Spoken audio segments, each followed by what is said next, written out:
माँ भगवती का चौथा अध्याय दुर्गा सप्तशती का चौथा अध्याय आप सभी लोग श्रवण कीजिए।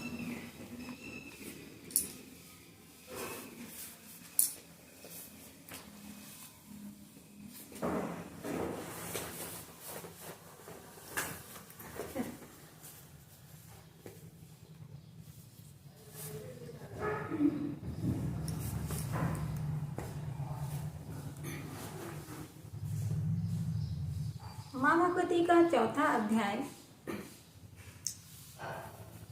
ऋषि बोले, अत्यंत पराक्रमी दुष्ट आत्मा महिषासुर तथा उसकी असुर सेना के देवी के हाथ मारे जाने पर इंद्र आदि देवता प्रणाम के लिए गर्दन तथा कंधे झुकाकर उन भगवती दुर्गा की उत्तम वचनों द्वारा स्तुति करने लगे। और उस समय उनके अंगों में अत्यंत हर्ष के कारण रोमांच हो आया। देवता बोले, संपूर्ण देवताओं की शक्ति का समुदाय ही जिनका स्वरूप है तथा जो देवी शक्ति से संपूर्ण जगत में व्यापक हैं, समस्त देवताओं और महर्षियों की पूजनीय उन जगदम्बा को हम भक्ति पूर्वक नमस्कार करते हैं। वे हम लोगों का कल्याण करें। जिनके अनुपम प्रभाव और शक्ति का वर्णन करने की भगवान शेषनाग, ब्रह्मा जी तथा महादेव जी भी सामर्थ्य नहीं रखते। भगवती चंडिका संपूर्ण जगत का पालन और अशुभ भय का नाश का विचार करने, जो पूरी आत्माओं के घरों में स्वयं ही लक्ष्मी रूप से, पापियों के यहाँ दरिद्रता रूप से, विशुद्ध अंतःकरण वाले पुरुषों के हृदय में लज्जा रूप से निवास करती हैं, उन पर आप भगवती दुर्गा को हम नमस्कार करते हैं। देवी विश्व का पालन कीजिए। देवी आपके इस अगम रूप का, असुरों का नाश करने वाला महान पराक्रम तथा समस्त देवताओं को और दैत्यों के समक्ष युद्ध में प्रकट किए हुए आपके अद्भुत चरित्रों का हम किस प्रकार वर्णन करें। आप संपूर्ण जगत की उत्पत्ति में कारण हैं। आप सत्य में, रज और तम ये तीनों गुण मौजूद हैं, तो भी दोषों के साथ आपका संसर्ग नहीं जान पाते। आप ही सबका आश्रय और स्थान हैं। यह समस्त जगत आपका अंशभूत है, क्योंकि आप सबकी आदिभूता, अधिकर्ता, पराप्रकृति हैं। देवी संपूर्ण यज्ञों में जिसके उच्चारण से सब देवता तृप्ति का लाभ करते हैं, वह स्वतः इसलिए आप ही हैं। इसके अतिरिक्त आप पितरों की भी तृप्ति का भी कारण हैं, इसलिए सब लोग आपको सदा भी कहते हैं। देवी जो मोक्ष को प्राप्ति साधन है, अचित महाव्रत स्वरूपा हैं, समस्त दोषों से रहित जितेंद्रिय, तत्व को ही सार वस्तु मानने वाले तथा मोक्ष की कामना रखने वाले मुनिजन जिसका अभ्यास करते हैं, वह भगवती पर विद्या आप ही हैं। आप शब्द स्वरूपा हैं। अत्यंत निर्मल ऋग्वेद, यजुर्वेद तथा उद्गीत के मनोहर पदों के पाठ से युक्त सामवेद का भी धार आप ही हैं। आप देवी त्रयी, तीनों वेद और भगवती छह ऐश्वर्यों में से युक्त हैं। इस विश्व की उत्पत्ति एवं पालन के लिए आप ही वार्ता, कृषि एवं आजीविका, के रूप में प्रकट हुई हैं। आप संपूर्ण जगत की घोर पीड़ा का विनाश करने वाली हैं। देवी जिससे समस्त शास्त्रों के सार का ज्ञान होता है, वह मेघा शक्ति आप ही हैं। दुर्गम भाव सागर से उतारने वाली नौका रूपी दुर्गा देवी भी आप ही हैं। आप आसक्ति शून्य हैं। कदम के शत्रु भगवान विष्णु के वक्ष स्थल में एकमात्र निवास करने वाली भगवती लक्ष्मी तथा चंद्रशेखर द्वारा सम्मानित गौरा देवी भी आप ही हैं। आपका मुख मंद मुस्कान से सुशोभित निर्मल पूर्ण चंद्रमा के बिंब का अनुकरण करने वाला और उत्तम स्वर्ण की मनोहर कांति से कामनीय है। तो उसे देखकर महिषासुर को बड़ा क्रोध हुआ और सहसा उसने उस पर प्रहार किया। यह बड़े आश्चर्य की बात है, क्योंकि क्रोध पूरित यमराज को देखकर भला कौन जीवित रह सकता है। देवी आप प्रसन्न हो। परमात्मा स्वरूपा आपके प्रसन्न होने के कारण जगत का अबुद्धि होता है और क्रोध में भर जाने पर आप तत्काल ही कितने कुलों का सर्वनाश कर डालती हैं। यह बात अभी अनुभव में आई है, क्योंकि महिषासुर की यह विशाल सेना क्षण भर में आपके क्रोध से नष्ट हो गई है। सदा अभ्युदय प्रदान करने वाली आप जिन पर प्रसन्न होती हैं, वही देश में सम्मानित है। उन्हीं को धन और धन की कीर्ति की प्राप्ति होती है। उन्हीं का धर्म कभी शिथिल नहीं होता तथा वही अपने स्वस्थ स्त्री पुत्र और भट्टों के साथ भाग्यवान माने जाते हैं। देवी आपकी कृपा से पूरी आत्मा पुरुष प्रतिदिन अत्यंत श्रद्धा पूर्वक सदा सब प्रकार के धर्मानुकूल कर्म करता है और उसके प्रभाव से स्वर्गलोक में जाता है। इसलिए आप तीनों लोकों में निश्चय ही अभीष्ट फल देने वाली हैं। माँ दुर्गे आप स्मरण करने पर सब प्राणियों का भय हर लेती हैं और स्वस्थ पुरुषों द्वारा चिंतन करने पर उन्हें परम कल्याणकारक बुद्धि प्रदान करती हैं। दुख दरिद्रता संकट भय और हरने वाली देवी आपके सिवा दूसरी कौन है, जिसका चित्त सबका उपकार करने के लिए सदा ही दयार्द रहता हो। देवी इन राक्षसों को मारने से संसार को सुख मिले तथा ये राक्षस चिरकाल तक नरक में रहने देने के लिए भले ही पाप करते रहे हों, इस समय संग्राम में मृत्यु को प्राप्त होकर स्वर्गलोक में जाएं। निश्चय यही सोचकर आप शत्रुओं का वध करते हैं। आप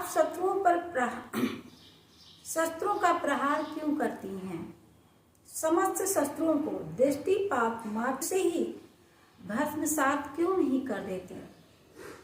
इसमें एक रहस्य है। ये शत्रु भी हमारे शास्त्रों से पवित्र होकर उत्तम लोकों में जाएं। इस प्रकार उनके प्रति भी आपका विचार अत्यंत उत्तम रहता है। खड्ग के तेज पुंज की भयंकर दीप्ति से तथा आपके त्रिशूल के अग्रभाग की घनीभूत प्रभा से चौंधियाकर जो असुरों की आंखें फूट नहीं गईं, उसमें कारण यही था कि वे मनोहर रश्मियों से युक्त चंद्रमा से समान आनंददायक आपके इस सुंदर मुख का दर्शन करते थे। देवी आपका शील दुराचारियों की बुरा बर्ताव को दूर करने वाला है। साथ ही यह ऐसा रूप है जो कभी चिंतन में भी नहीं आ सकता और जिसकी कभी दूसरों से तुलना नहीं हो सकती। आपका बल और पराक्रम उन असुरों का भी नष्ट और नाश करने वाला है जो कभी देवताओं के परम को भी नष्ट कर चुके थे। इस प्रकार आपने शत्रुओं पर भी अपनी दया ही प्रकट की। वरदायिनी देवी, आपके इस पराक्रम की किसके साथ तुलना हो सकती है तथा शत्रुओं को त्रस्त करने वाला एवं अत्यंत मनोहर ऐसा रूप भी आपके सिवा कहाँ है। हृदय में कृपा और युद्ध में निष्ठुरता, ये दोनों बातें तीनों लोगों के भीतर केवल आप में ही देखी गई हैं। हे माता, आपने शत्रुओं का नाश करके त्रिलोकी की रक्षा की, उन शत्रुओं को भी रणस्थली में मार कर पहुंचाया तथा उत्तम दायित्वों से प्राप्त होने वाले हम लोगों के भय को दूर कर दिया। आपको हमारा नमस्कार है। देवी, आप शूल से हमारी रक्षा करें, जगत धात्र खड्ग से हमारी रक्षा करें तथा घंटा की ध्वनि और धनुष की टंकार से भी आप हम लोगों की रक्षा करें। चंडिके, पूर्व, पश्चिम और दक्षिण दिशा में आप हमारी रक्षा करें तथा हे ईश्वरी, अपनी त्रिशूल को घुमाकर आप उत्तर दिशा में भी हमारी रक्षा करें। तीनों लोकों में आपके जो परम सुंदर एवं अत्यंत भयंकर रूप विचरते हैं, उनके द्वारा भी आप हमारी रक्षा करें तथा इस पृथ्वी की भी रक्षा करें। अंबिके, आपके कर कमलों में शोभा पाने वाले खड्ग, शूल और गदा आदि जो जो अस्त्र हों, उन सबके द्वारा आप सब ओर से हम लोगों की रक्षा करें।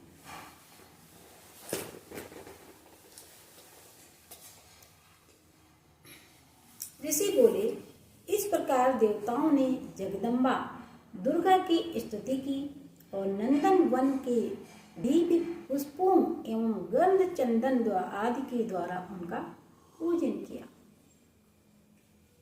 फिर सबने मिलकर जब भक्ति पूर्वक दिव्य धूपों की सुगंध निवेदन की, तब देवी ने प्रसन्न वदन होकर प्रणाम करते हुए सब देवताओं से कहा कि देवी बोली, देवताओं, तुम सब लोग मुझे जिस बात की कामना करते हो उसे मांगो। देवता बोले, भगवती ने हमारा सारी इच्छा पूर्ण कर दी, अब कुछ भी नहीं बाकी है, क्योंकि हमारा यह शत्रु महिषासुर मारा गया। महेश्वरी, इतने पर भी आप हमें और वरदान देना चाहते हैं तो जब जब आपका स्मरण करें तब तब आप दर्शन देकर हम लोगों के महान संकट निवारण कर दिया करें तथा प्रफुल्ल वदन अंबिके, जो मनुष्य इन स्तोत्रों द्वारा आपकी स्तुति करे उसे धन, संपत्ति और ऐश्वर्य देने के साथ ही उसकी धन और स्त्री आदि संपत्ति को भी बढ़ाने के लिए आप सदा प्रसन्न रहें।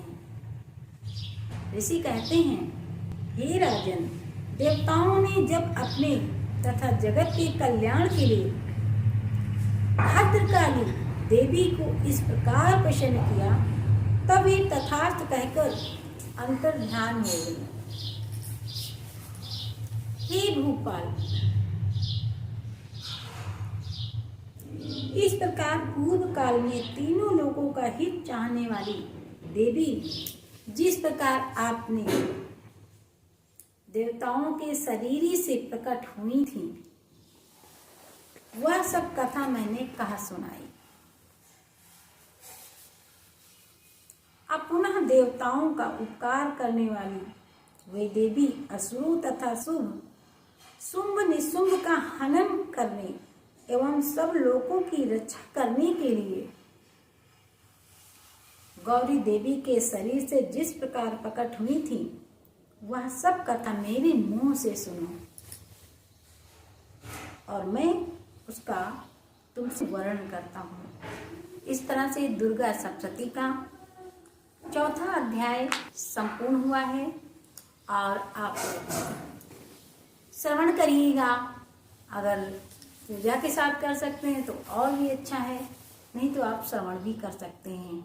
जितना लाभ पाठ बोल कर करने से होता है, उतना ही लाभ श्रवण करने से भी होता है, क्योंकि माता भगवती का समय चल रहा है। उनका आशीर्वाद आप जरूर प्राप्त करें और उनको भजें और पाठ करने के बाद हो सके तो माता भगवती का स्मरण करके उनके 9 रूपों को ध्यान में रख करके आप माता मैया रानी का गायन भी करें। और यह अनिवार्य है हम सभी के लिए, हमारे सबके लिए बहुत अनिवार्य है। बोलो दुर्गा मैया की जय।